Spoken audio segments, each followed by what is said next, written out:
అవును. ప్రపంచవ్యాప్తంగా పంది మాంసం తినిపించారు వీళ్ళు. ఇది ఇంతకన్నా ఘోరమా? ల్యాబుల్లో రిపోర్ట్ ఖచ్చితంగా ఉంటేనే ముఖ్యమంత్రి గారు మాట్లాడతారు. దానికి క్రెడిబిలిటీ ఉందా లేదా చట్టం చూసుకుంటారు. ఇంకో విషయం, 906 మంది పోర్టులో పనిచేస్తారు. అన్న ప్రసాదాలు చేసి 48 మంది, లడ్డు చేసేది 406 మంది. వీళ్ళు గత 50 ఏళ్ళుగా పనిచేస్తున్నారు.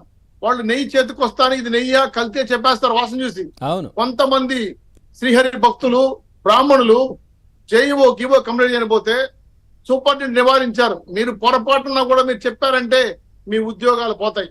ఇంకో గొప్ప విషయం చెప్తాను. నాకు తిరుపతిలో ఉంటాను కాబట్టి ఎవరో ఒక లడ్డు ఇస్తా ఇమ్మని అడుగుతా అంటారు.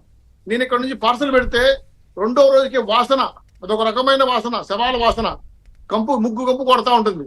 రెండో రోజు ఫోన్ చేస్తాను, నాకు ఏంటి సార్ మీరు ఏదైనా ఓల్డ్ స్టాక్ ఇచ్చారా, వాసన వస్తుంది, నాకు బాధ కలిగింది. ఏమయ్యా నిన్న తీసి పంపించాను, అప్పుడే లడ్డు వాసన వస్తున్నాయంటే తినలేకపోతున్నాం సార్, క్రికెట్ బంతులు మారి అయిపోయినాయి.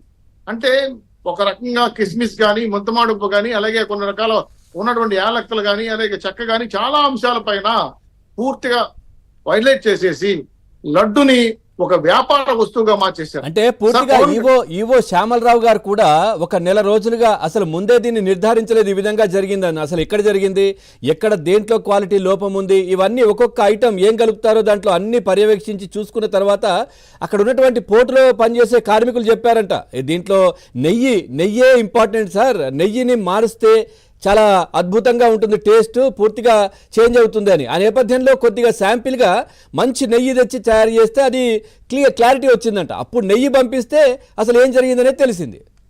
సార్ నేను అన్నప్రసాదాలు తిన్నా, గతంలో ఎప్పుడు లేదు అంత టేస్ట్ ఉండింది. తినలేక కష్టంగా తినేసా, నా వల్ల కాదు, అంత రుచిగా ఉన్నాయి.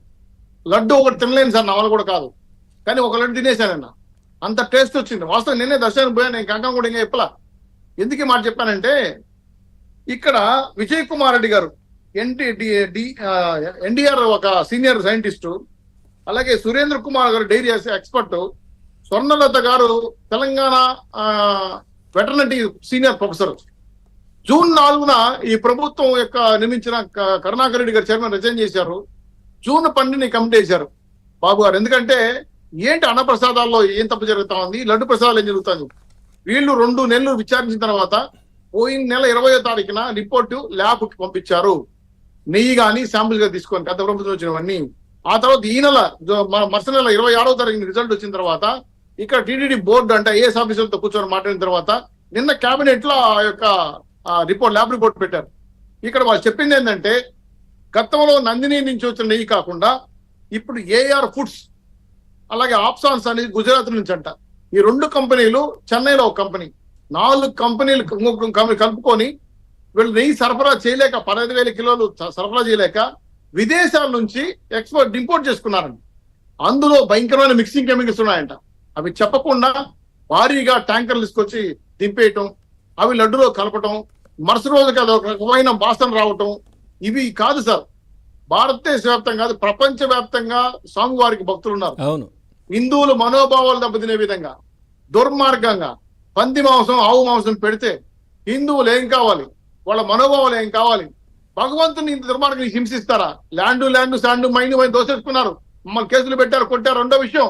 కానీ ఈరోజు దేవుని కూడా వదలడం లేదు. మీరు ఎందుకు సార్, అంటే చౌదరి గారు, శ్రీనివాస్ చౌదరి గారు, ఎందుకు గతంలో జగన్మోహన్ రెడ్డి అధికారంలో ఉన్నకు ఎందుకు టీటీడీ పైన ఈ విధమైనటువంటి కక్ష?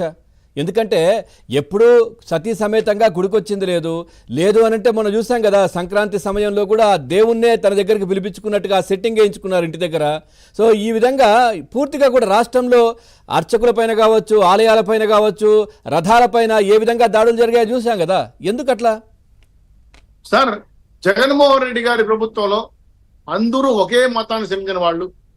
జగన్ జాతిరెడ్డి సీఎం గారు ఎక్స్, గతంలో వైవి సుబ్బారెడ్డి, కరుణాకర్ రెడ్డి హేతువాది, ఇలా చాలా మంది ఒక రకంగా హిందూ సాంప్రదాయాలకు వ్యతిరేకంగా క్రిస్టియన్ సమాజాన్ని సపోర్ట్ చేశారు. దేవుని గుడిలో మత ప్రవక్తలను పంపించి కొన్ని రకాల ఎస్బీసీ ఛానల్లో పాటలు వినిపించారు, ఫోన్ వీడియో చూపించారు, పీఠాల బదులు తీసుకొని వచ్చి పాదుకులు ప్రదర్శన చేపించారు, మత మార్పిడి చేపించారు. హిందూ గుడిలో అన్ని మత ప్రదర్శకులు ఉద్యోగాలు చేశారు. ఇవన్నీ నెత్తి నోరు కొట్టుకున్న హిందీ సంస్థలు ఏ మార్పు రాలా. అక్కడున్న ఉద్యోగస్తులు అయితే ధర్మారెడ్డి మీద అయితే గొంతులు దాకా కోపం తెచ్చుకున్నారు. కానీ ఉద్యోగస్తులు కాబట్టి ఉద్యోగం పోతుంది కాబట్టి ఏం చేయాలి, దేవుడి కోసం అంటే గుడ్డుక్కని మింగేసి గుమ్మనున్నారు. సో గత ప్రభుత్వానికి హిందూ సమాజం పైన ఎటువంటి భక్తి భయం లేదు. ఎస్పెషల్లీ జగన్మోహన్ రెడ్డి గారు డిక్లరేషన్ మీద సంతకం పెట్టకుండా దర్శనానికి వెళ్తారు. ప్రతి బ్రహ్మోత్సవానికి ఆయన ఉన్నప్పుడు భార్య భర్తతో కలిసి పట్టుబస్తాలు సమర్పించాలి. ఒక్కసారి కూడా పట్టుబస్తాలు సమర్పించాల. భార్య ఉందో లేదో నాకు తెలియదు, ఆయన చెప్పాలి. ఇంకా ఎందుకు మన వచ్చిందంటే ఆయన ఏదో ఫంక్షన్ కి ఉగాది ఫంక్షన్ కి సెట్ వేసుకోండి ఇంట్లో, వెంకటేశ్వర స్వామి సెట్. ప్రసాదం ఇస్తే ఇలా చేతులు వెనకాల వదిలేశాడు, తీర్థం తీసుకొని కింద వదిలేశాడు. అంటే తనని క్రిస్టియన్ అని చెప్పాడు. అదే విధంగా ఎలక్షన్ లో కూడా బీఫామ్ అదే సబ్మిట్ చేశాడు. సో అతనికి క్రెడిబిలిటీ హిందూ సమాజం మీద లేదు.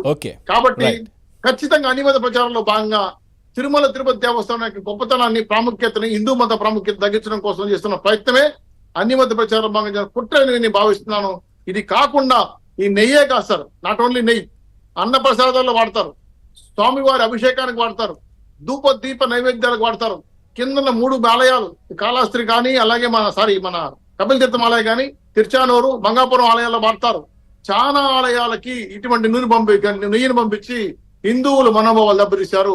ఇది క్షమించరాని నేరం. భగవంతుడి దగ్గర పెట్టుకుంటే పురుగులు పడిపోతారు, నాశనం అయిపోతారు. గతంలో చేసినందుకు కూడా చాలా మంది దెబ్బతిన్నారు. మీకు కూడా అదే గది పడుతుంది. మేము శిక్షించడం కాదు సార్, భగవంతుడి దగ్గర ఎవరు చేయకూడదు, ఇది తప్పు.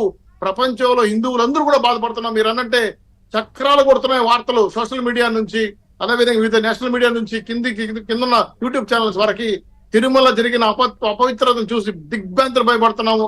ఏంటి ఇలా జరిగిందని చెప్పి ప్రతి ఒక్కరు ప్రశ్నిస్తున్నారు. ఖచ్చితంగా మా ప్రభుత్వం దీని మీద ఖచ్చితమైన నివేదికలు తీసుకొని ఎవరైతే కాడుకున్నారో వాళ్ళని జైల్లో పెట్టి ఊసలు లెక్కించే వరకు నిద్రపోవని హిందూ సమాజంలో మీకు అసలు పోరాటం దిగుతామని చెప్పి కూడా హెచ్చరిస్తున్నాం. రైట్, కృష్ణవేణి గారు జాయిన్ అయ్యారు. కృష్ణవేణి గారు నమస్తే అండి, జనసేన పార్టీ నుంచి. రైట్ మేడం, ఏం చెప్తారంటే ఏంటి అసలు అంటే ఎవరైనా కానీ తిరుమలకు వెళ్ళకపోయినా కానీ, అంటే ప్రస్తుతం ఎవరైనా లడ్డు తెచ్చిస్తే అక్కడికి వెళ్ళొచ్చినంత సంతోషంగా ఫీల్ అవుతారు, కళ్ళకద్దుకొని